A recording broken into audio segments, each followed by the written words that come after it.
as we are hearing from morning that technology innovations are key to the circularity, but here we will talk about the circularity business innovations, which deals with the on-ground implementation of circularity and deals and let us know that what are the on-ground challenges which we have to deal with. So with that, I'll proceed with my first question to Dr. Gurleen Kaur. And Dr. Kaur, please let us know about the Sunrise platform, which ISA launched somewhere last year in October. And also, if you can let us know that what are the key gaps in current recycling and upcycling ecosystem of solar panel waste, which requires urgent attention. Thank you, Dr. Anjali, for this question. Very good afternoon, everyone. I hope you've had wonderful lunch. I must say that gulab jamuns were really nice. I had 2 of them.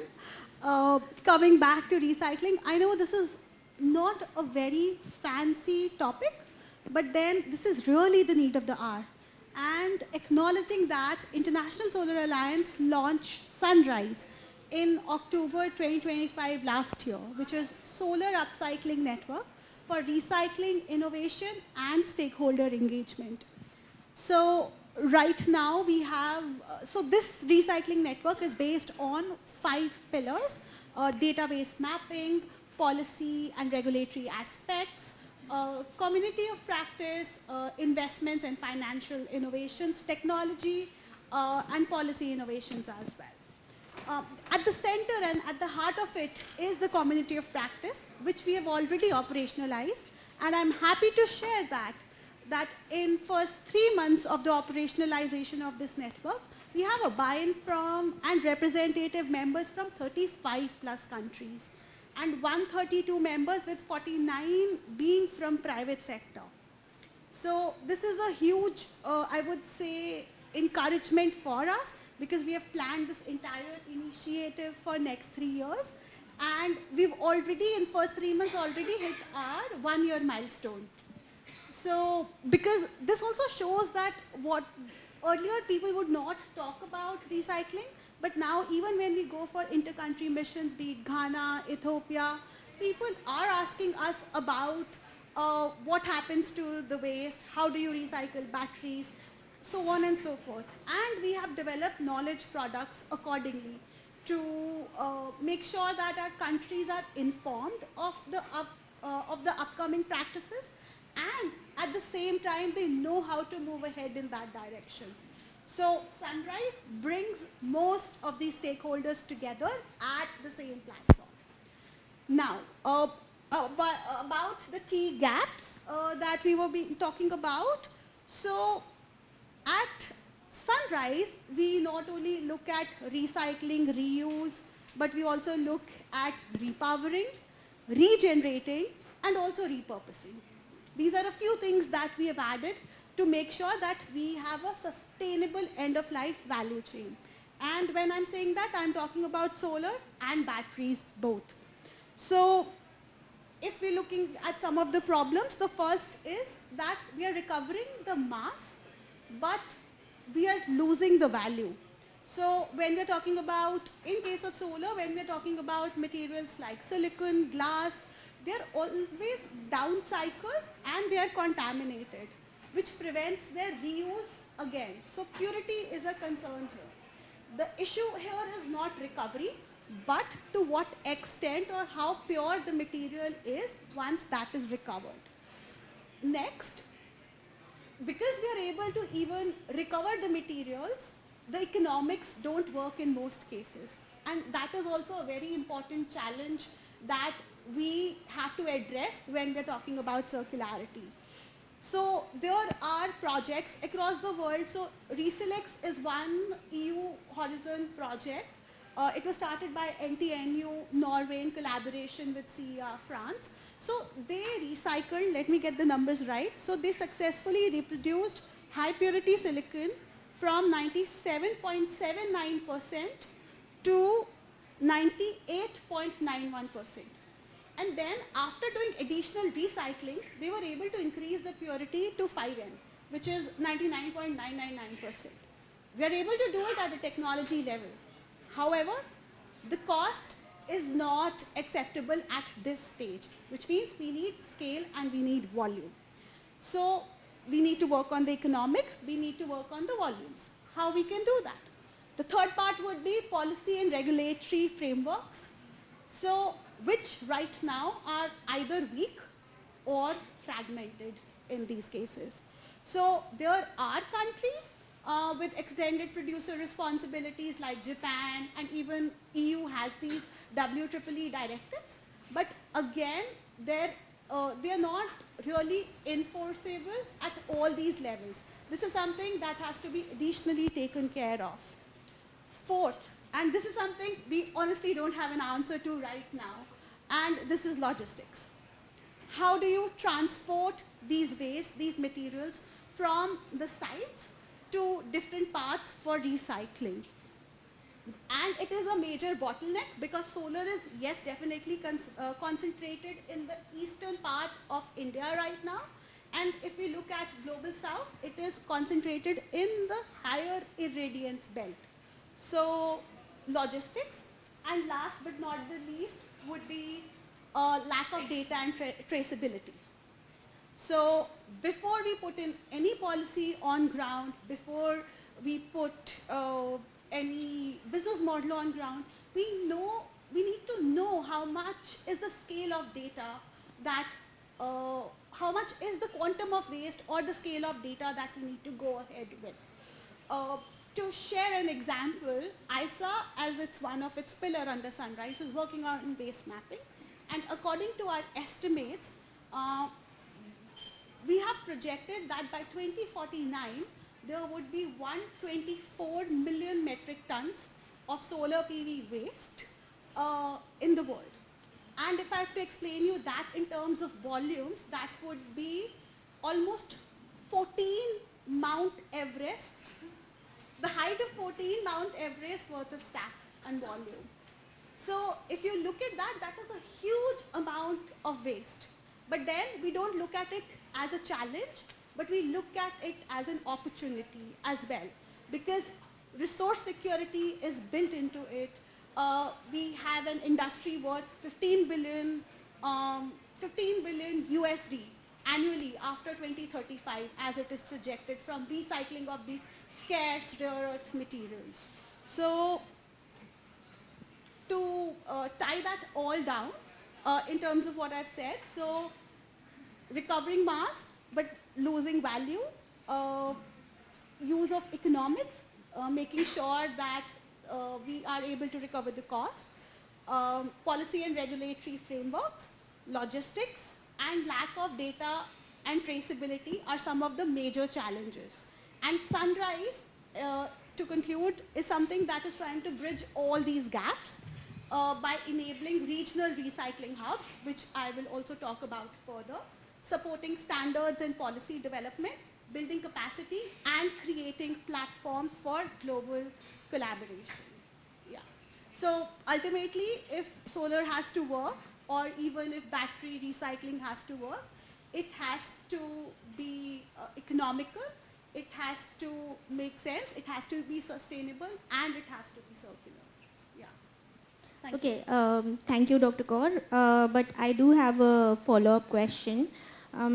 Just please let us understand that ISA is an international platform. So how can it promote the cross-border collaboration, and especially when we are talking about recycling and also when we are talking about the reuse? So if you can just let us understand about that. Thank you. I tried to answer some of that in my previous question, but I will illustrate that further with an example.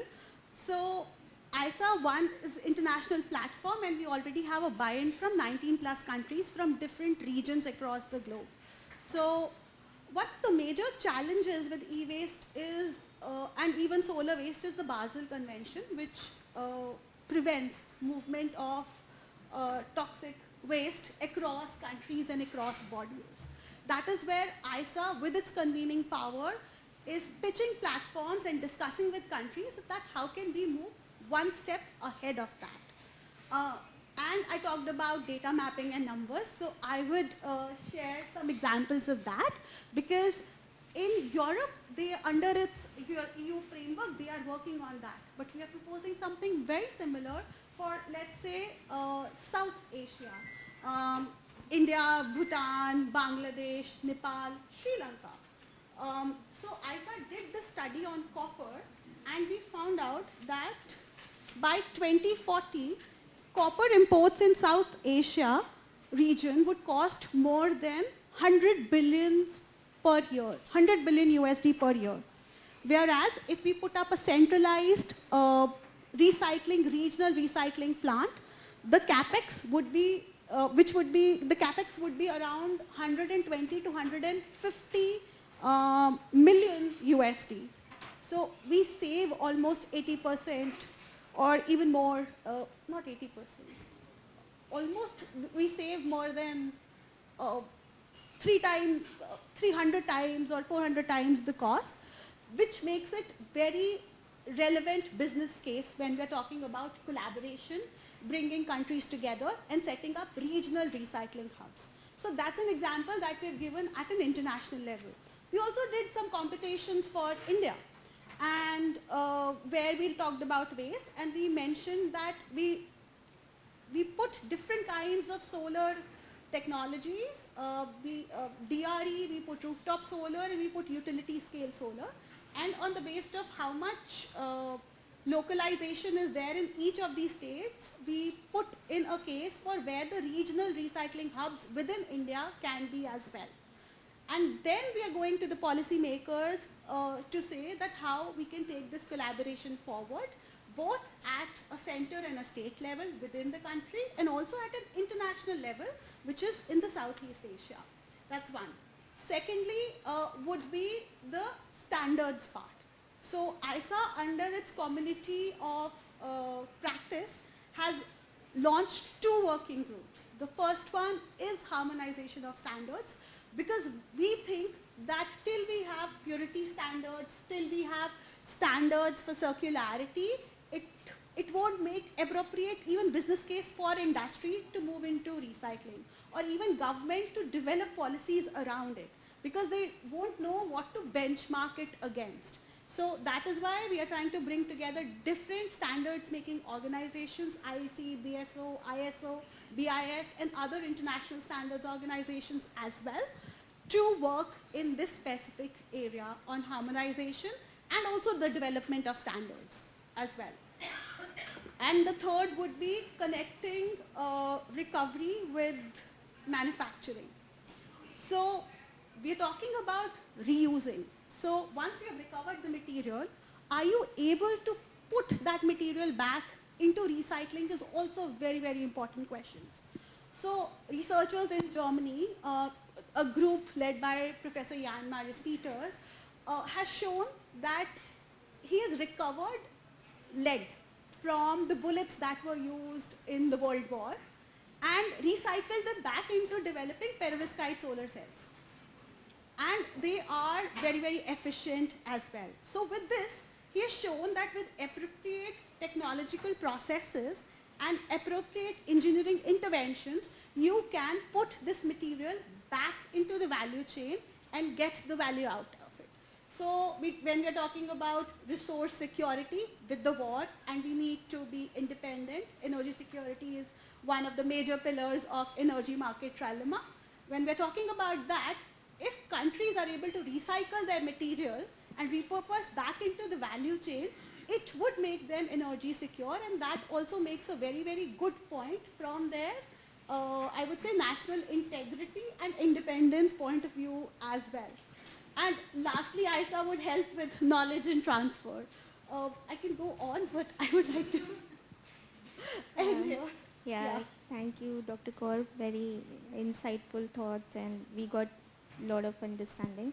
Now I'll move to Dr. Joy, and Dr. Joy, I would request you to tell us about your Circular RE Future Works team, which is currently happening in REI Philippines. And also if you can share some insight from your material flow study. And I would also like to know like cross-border collaborations on recycling and reuse, if you can give some insight on that. Yeah, thank you and good afternoon, everyone. Pleasure to be here. It's my first time to be in India. I have a lot of Indian friends. India is close to my heart. We have a lot of words in the Filipino language coming from Sanskrit.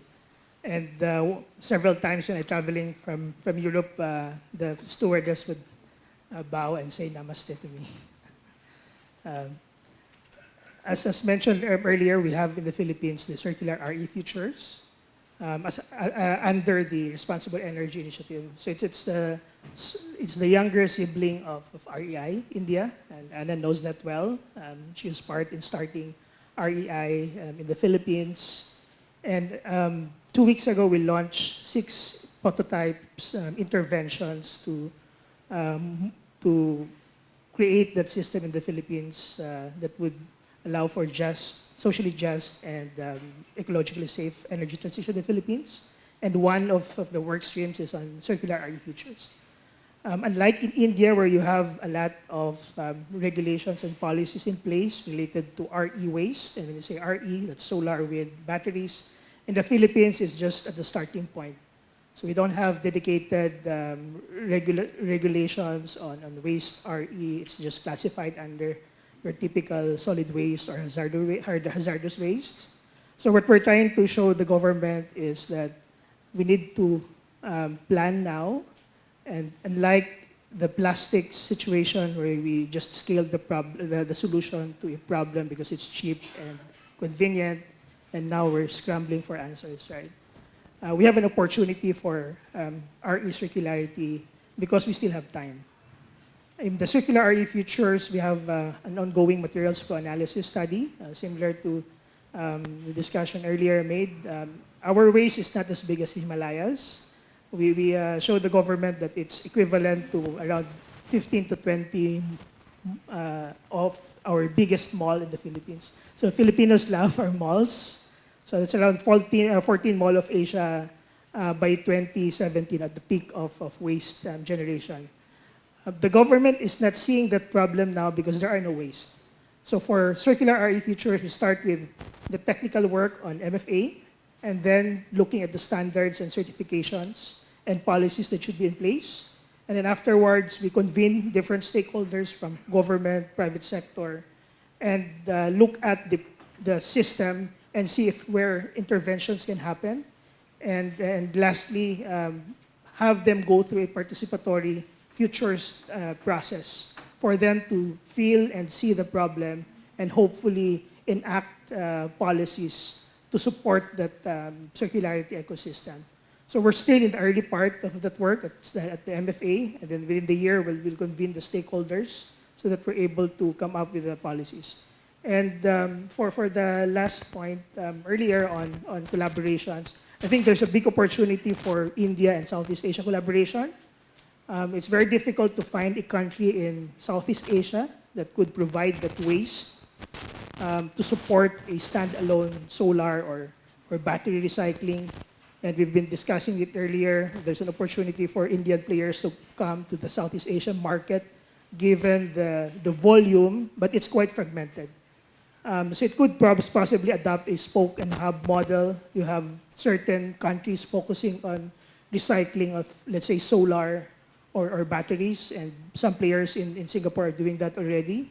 And other countries could play a role in terms of collecting, transitioning informal waste pickers and the economy to a more formal sector, and then a safe way of disassembly and pre-processing before these are transported to your final material recovery recycling plants. So that will be all for now. Thank you, Dr. Joy. We are very happy to know that India and Philippines can collaborate. So with that, I'll just move to Mr. Mayank Sinha. So I would request you to tell us about CellSmart, and also we understand that it is D2C kind of a model.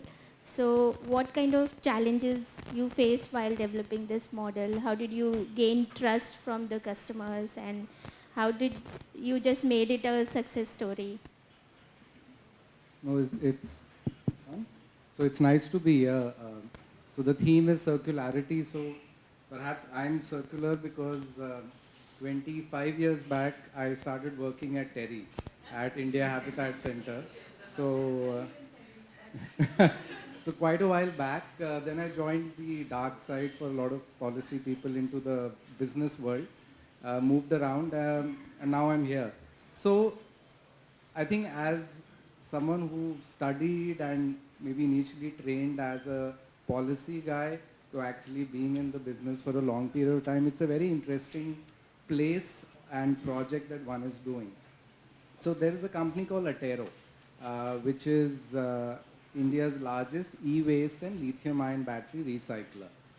We are about 15, 18 years old, and with a very large recycling facility, about 150,000 metric ton. And I think we all know the EPR guidelines that have come, which have encouraged the formal recycling.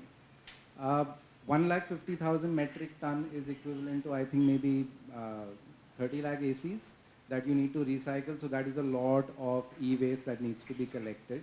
And all of that in India, and I think most parts of the world, are coming through the unorganized sector, through the scrap dealers. So Atero thought that can we build a direct-to-consumer platform channel where we buy directly from consumers and bring it straight to our plant, recycle it.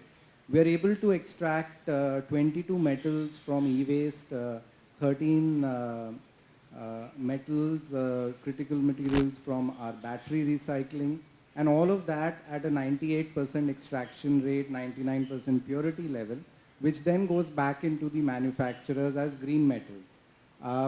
So the business is there, the model is there, and we thought, how do we build a direct-to-consumer platform? So that is what is CellSmart, and I joined them to build that. So we've come on to something very interesting. We realized that using our current business models of digital, which is consumers are online. They are searching, they are watching Meta, they're on Facebook. So you do not need to now do physical awareness. You just need to reach them digitally, which is what we do. And just to give some numbers, so today we do about 30,000 home pickups monthly. And by home pickups, I mean I go to maybe Dr. Gurleen's home and pick up an AC. I pick up a fridge. Now these are not easy to pick up. So we pick up about 60, 70 odd tons daily. And this is all through a digital direct-to-consumer platform. Some of the points that were there. So what have we understood? That the consumer might be environmentally conscious, but they are basically looking at convenience. They want someone to come and pick it up quickly, obviously give them some value, and do an instant payment. And that whole ecosystem doesn't exist. That is why you have the unorganized sector. Maybe in Europe and US, the cost of labor is very high. So you cannot, with any unit economics, go to someone's home and pick it up. India is unique, and that's why you have a huge gig worker force. So what we did is we built a website, simple website called CellSmart. We are a recycler, so people get a fixed value. You have an AC, working, non-working, we don't care. And we also don't care because we don't want to waste time coming and checking the product. We offer a fixed price. Everything is digital. You can go and place an order. You can book a slot. And someone comes home, picks up the product, does an instant digital payout, all through a automated process. That product is then, as you talked about traceability, we barcode it. So we now, and everything is through our app. We don't necessarily just do it for traceability, we also do it for pilferage. Because an AC which is 5,000 has a compressor which perhaps is worth 3,000. So that picker who is maybe getting 18,000, 20,000 rupees monthly wage, there is a huge incentive for him to go and sell it in the unorganized sector and get a AC without any compressor, which is a loss to us. So it is also a thing. It goes to a warehouse, and what have we done? We realized that to provide convenience, just like the way quick commerce works, you need to have small stores and warehouses. You need to have warehouses in every city. That is the only way one can go and pick up. And the interesting model is that the biggest killer in this model is pickup costs, unit economics.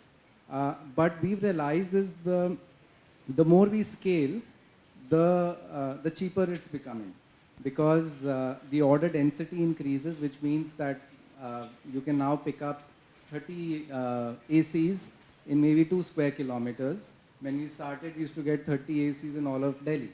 So our unit economics comes up. We also understood on the same angle that there's huge middle class customer base who lives in societies and flats and all. They don't have time. So they're actually not looking at the best price, which is the popular perception that the unorganized sector will give the best price. So we start charging pickup fee. And we charge a fairly decent pickup fee, but it does not impact the orders because, again, people want convenience. So all in all, we feel we've hit an interesting business model, and that is why we are able to now pick up about 25,000 metric ton from individual consumer homes. That is one aspect of it. The second interesting aspect is that, again, I'm a business guy, is that how do you build profitability into the business model, and how do you make circularity attractive for the industry? So what we realized is that this whole model is actually a sales enabler for brands. Now, how does that happen? Because when you go and buy an appliance in India, 80% of it is sold in the offline channel. You go to a local store, you go to a Vijay Sales, you go to a big store. Very little is sold online. And if it is sold online, it is sold on Amazon, on Flipkart, the e-commerce platforms. Now, in all these stores, this is unique to India, that when you go and buy a new appliance, you get an exchange value at the store. So the guy will say, I'll give you 4,000 for your old AC, and your new AC is 35,000. So there is the circularity aspect in that. But unfortunately, because of the EPR guidelines and because of the ecosystem, all of these retailers then sell these appliances to the unorganized sector, because they make some profit out of it from what they bought it from the consumer and what they sold it, because the unorganized sector refurbs it also. They also do a lot of things which is not good for the environment. Labor costs are low. There are studies of child labor, environmental impact. So what the brands suddenly realize, and now we partner with all the major appliance brands from Daikin to Blue Star, Voltas, O General, all of them, they realize that, hey, now there's an interesting platform. The government has set EPR requirements where brands now have recycling targets. If they don't achieve it, I think we know the ecosystem, you have to pay some value to a recycler to meet your credits, and fundamentally need to build circularity. No brand, I think, focuses on take back. They focus only on selling. Obviously, there will be some exceptions. So they realize that, hey, there's this interesting business model which has come, which is SellSmart, who's now picking up directly from consumer homes. There is a tech platform. So you can actually now start activating, like a Daikin does, a green exchange program, where they're offering a consumer a very attractive exchange value for their old AC. Now that exchange value is our recyclable value, because obviously we believe this is what we can make when we recycle, and a subsidy or a top-up or a green subsidy they give. That they advertise in a store, but they don't need the store to activate it. The consumer comes onto the online platform, they opt in for the exchange, they get that very nice exchange value, and obviously they have to demonstrate that they bought the new Daikin product, because only for Daikin. And we go and pick it up from the consumer home. We make that payout to the consumer. Daikin is now starting to build EPR credits, because it is now collecting, we are collecting on its behalf. And well, by the way, we are also one of the largest recyclers, so we in any case recycle it. So they get the recycled credits. Now this is what the EPR, I would say the philosophy is, but why is it working? And I think it will take time, but most of the brands will now aggressively push it because it's a sales enabler for them. So I think SellSmart is a very interesting business model which has adopted the new businesses that are there, quick commerce, e-commerce, digital, and proven, I think we are still at a very early stage, that you can, with the right unit economics, build a truly circular business model, which hopefully other recyclers, maybe I feel other countries also could get adopted. You could make it a virtuous circular cycle, and perhaps, and that is what I feel SellSmart is almost there. We're actually now doing it profitably. So we do not need the EPR credits to run this thing. We can pick up with all the costs, recycle it at a margin, and that means that there is infinite scale available. So that is what the whole platform is about. Yeah. I just have a question. Thank you. Thank you for sharing that. This is very interesting. So can you also help us understand how do you peg the price of the value? So the price is very simple. So we, as I said, we recycle 98% of it. So fundamentally, if there is this projector, it has plastic, glass, whatever.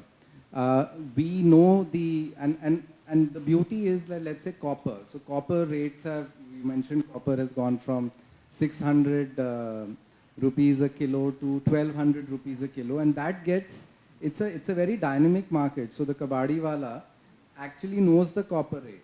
So if the consumer said कि यार copper का price बढ़ गया है, he will offer you a higher value. So that same goes for us. So everything that we get, because obviously we have been recycling for a long time and at scale, we know what is our realization in terms of if I recycled 1,000 ACs, and it's a proper assembly line process, you know, where we shred it and we got a chemical process and we extract it. It's not manual. We know with 100 ACs, perhaps we'll get 50 kilos of copper, 10 kilos of aluminium, and there is a global market rate for that. Which means you offer dynamic pricing. I would like to do that, but our dynamic right now is perhaps every week to 2 weeks. We do change the pricing and we change it city by city. So that, because it is also linked to our pickup capacity. So let's say we're getting a lot of orders in Bangalore. I do not have that capacity, so I'll actually say, okay, let's reduce the price. We want less customers to come. But to me, maybe this is a very interesting insight, is that we constantly reduce the price and focus on convenience, which is go and pick up the next day. The orders don't drop, which to me proves that there is this large customer segment who is price, there's a price inelasticity. So even if you drop it 20, 30%, yeah, they're agnostic, they don't care as long as it's a fair price, which means that there is a business model, which is if you can meet what they really need. And I think that is why we were discussing why is it that quick commerce, 10-minute delivery has worked. We all know that they are most likely more expensive, but they're convenient. And I think when you hit that pain point, you can actually scale. Okay, thanks, Mayank. Only a quick follow-up question. Do you think that it can be scaled to rooftop solars collection and also to home-based batteries? What do you think that it can be applied to that also? Because again, we see plant-based solar collection is possible, but we do see problem into rooftop solar collection. So again, as I said, there is unlimited demand. People are looking for a solution. It is, do you have a viable business model to feed it, unless the government is giving subsidies and you're doing it. The biggest problem in logistics of e-waste and battery is volumetric and weight. So you have a pickup vehicle, a Tata Ace, which is I think a 700 kilo, 800 kilo. There are only physical X amount of units that you can pick up. Again, as I said, when you get a lot of order density, that vehicle can do 3 trips. But India is a dense country. There's a lot of traffic problem. It's not simple. Batteries definitely can be done. One is not doing it because as a company, we are focusing on e-waste and we're not focusing on batteries.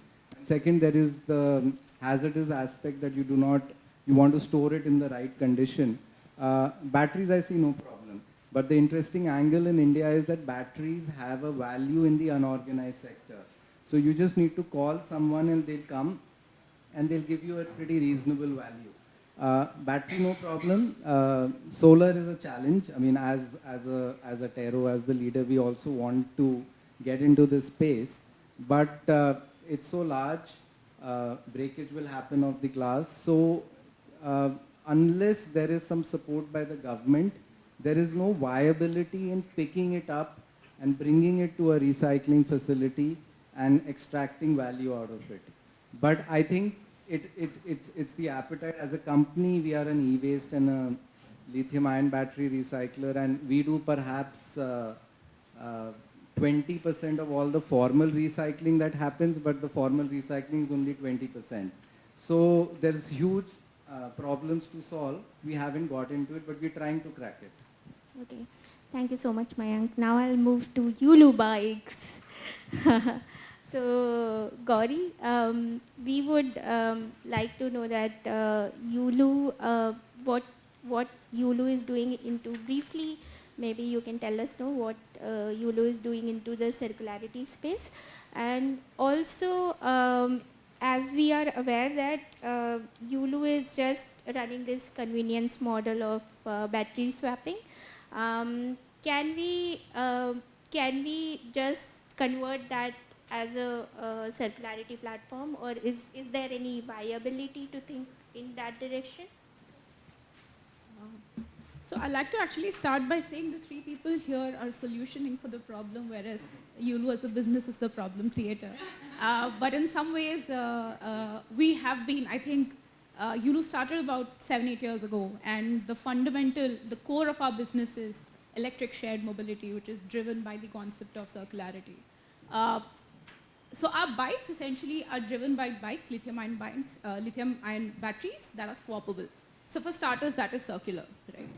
Second is, the entire ecosystem of our battery swapping is driven by the second question that you asked. Can this convenience model be driven into circular? So our batteries are driven by 2 IoT proprietary platforms. There's a lot of data that is shared within the battery and our ecosystem every 5 seconds. So we know what asset it is under, what's its usage, what's the degradation, how the cycle is deteriorating. And that sort of enables us to understand, one, what is this age of the battery? After how many years do we need to start considering the secondary usage of it? And after how many years do we really need to start actioning the end of life? I'm happy to say that even though we started 8 years ago when maybe circularity was not so popular, our batteries were designed in a manner where we thought about secondary usage. We thought about recycling. So we actually work with Tero. They are one of our key recyclers. And the way they're able to work as a recycler is because our batteries are designed in a way that enables recycling and reuse. So that's pretty much it. I think I'll wait for other questions and for the other panelists also to share their sort of thoughts. I do have another question for you. Gowri, just want to understand that how you are planning to manage these batteries, which is going to get retired from Yulu bikes, and are you planning to? Are you just looking as some second life application, or how you are planning to manage those? And you are getting into some kind of partnership for reuse and recycling. As you mentioned that you are already talking to Tero, but what work you are putting, or what effort Yulu is putting into this direction, if you can just let us. So just to give a quick snapshot, our battery life cycle, 0 to 8 years, it can work in an electric bike. So we're still at the 8-year mark where we're still able to use it in our bikes and other such bikes. But the last 2-3 years, we've already been exploring secondary usage with solar panels, essentially combining that with solar panels and seeing if that can power smaller spaces. We're also trying to see if it can power smaller UPSs, again, for smaller spaces. We're working with Tero. It's one of the recyclers, but we're working with many such recyclers to see when it reaches end of life, or there's also cases of scrappage where the battery gets damaged because of the temperature or the usage. And so we really have to scrap it. we've been working consciously, actively with recyclers to ensure that, it's not just a, battery swapping and then, we don't care, we give it to the informal sector.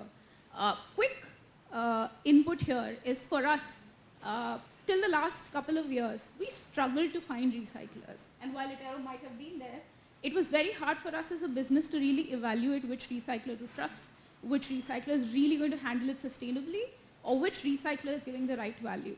The last couple of years, maybe it's the conversation on circularity, maybe it's the government's focus, which does require a lot more, support even now. But in the last couple of years is when recycling has really become an active conversation, amongst people in our organization.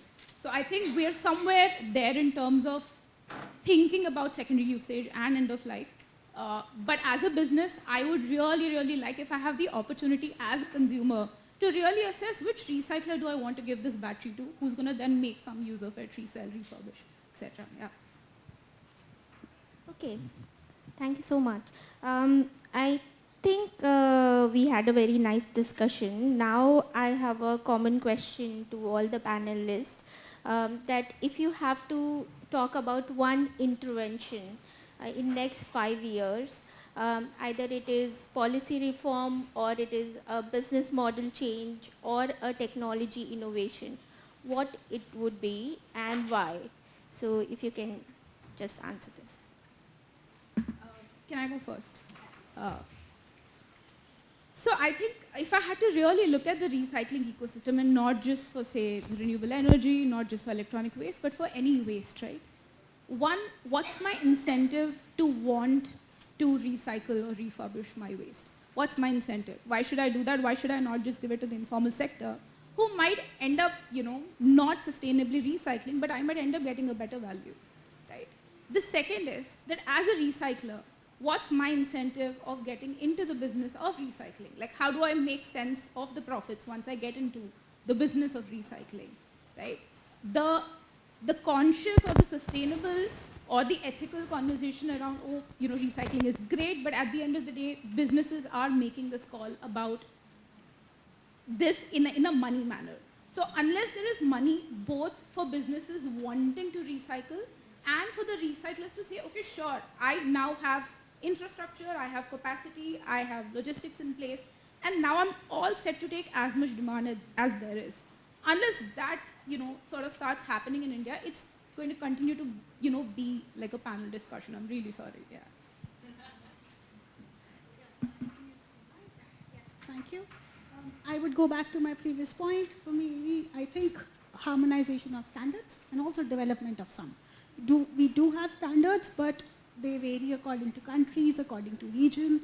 So for us to be able to develop regional recycling hubs, as Dr. Joel also mentioned, with a hub and spoke model, that's what we are also looking at. And in order to do that, we need to have standards, and we need to really define to what purity that a recycling process can recycle in a profitable way. So once we have that, it would be easier for, businesses to move into that, for even governments and policymakers to support that as well. So yeah, standards. Thank you. In my opinion, I think the technology has to evolve. There are a lot of developments in terms of designing for circularity, and I think this has been mentioned already several times. You have Siemens Gamesa's recycled blade, which can be easily separated from the matrix and the fibers using a chemicals method. But we should be looking at that framework whenever we deploy our equipment, right? Designing so that it can easily be recycled later. But even if we have the technology to recycle all of these RE waste, I think there's still a lack of environment from an economics point of view, that without government intervention, without incentives, EPR, it's really difficult to scale circularity business models. And I'd like to point out, because there have been a lot of discussions on battery recycling, right? It's easy to recycle lithium-ion batteries if you're working with NMC, nickel, cobalt-containing chemistries. But imagine 10 years from now, 20 years from now, the market for LFP is growing exponentially relative to the non-nickel and cobalt-containing chemistries. The value that we can extract from these LFP batteries is really small compared to NMC batteries. And then add to the fact that we have an emerging chemistry, which is sodium ion. Like sodium has very little value in terms of recycling. But it doesn't make sense to not recycle them. And that's why it has to be an ecosystem that would support and create that incentives that you've mentioned earlier to allow for recycling, not just from the point of view of capturing that value in the metals, but even from the point of view of industrial policy or self-reliance as we transition in the next decades. No, I was actually thinking about it today that perhaps if something different had happened 8 hours back, we would have had a different, I think a different mood. And I think I've been actually reflecting it for a long time, that the way COVID made people go digital and it changed the paradigm. My sense is that the inertia or let's say the lack of super energy that may have been there to make a transition in this space is now very obvious because circularity, recycling, green is not just environment, some goals, unit economics, but it's now national security. And clearly Asia Pacific has had the maximum impact, and I think we all know this might not be the end of it. So one is that, and I think once that impetus happens, the whole ecosystem changes, and the beauty is that with, unfortunately, with this huge VC money, we've seen it with AI, the amount of money that has gone in, and it just transforms the whole ecosystem in months. I think that my sense is that same wave is there, it will happen. And the second is on a very ground level is compliance. And you can have as many good policies, it is important compliance to happen. As an example, the EPR guidelines, the EPR thing, people realized that the manufacturers were buying their credits at a price which was economically unviable, which meant that you cannot recycle at, let's say, 3 rupees a kilo. That means there was no recycling happening. And the government came and they set a floor price and a maximum price, which was fair, and the manufacturers went and sued the government, which it's still happening. So that is also dichotomous, because when you go on the website, you'll see green sustainability. But it is inevitable that with all the environmental impact and now the social, and now I think national security will always be at the forefront. So I think we are at a very good phase, and hopefully everything gets aligned, and we'll build that momentum, because this is extremely important. So that's my take. Thank you so much, everyone. So yeah, it was indeed a very insightful discussion, and we got to know about platforms like Sunrise and CellSmart. We also got to know that there has been huge opportunity for cross-border collaborations, and we have to try to solve this problem together, because our globe does not have enough mineral for all the countries and for everyone. So we have to consciously and in collaboration solve this problem. Glad to know your perspective, and I believe that in next 5 years we have to solve the traceability problem. If we can trace the products or technology products, it will be easier for us to locate them and recycle them and get the mineral value out of it. So with that, I would like to thank all the panelists. Thank you so much.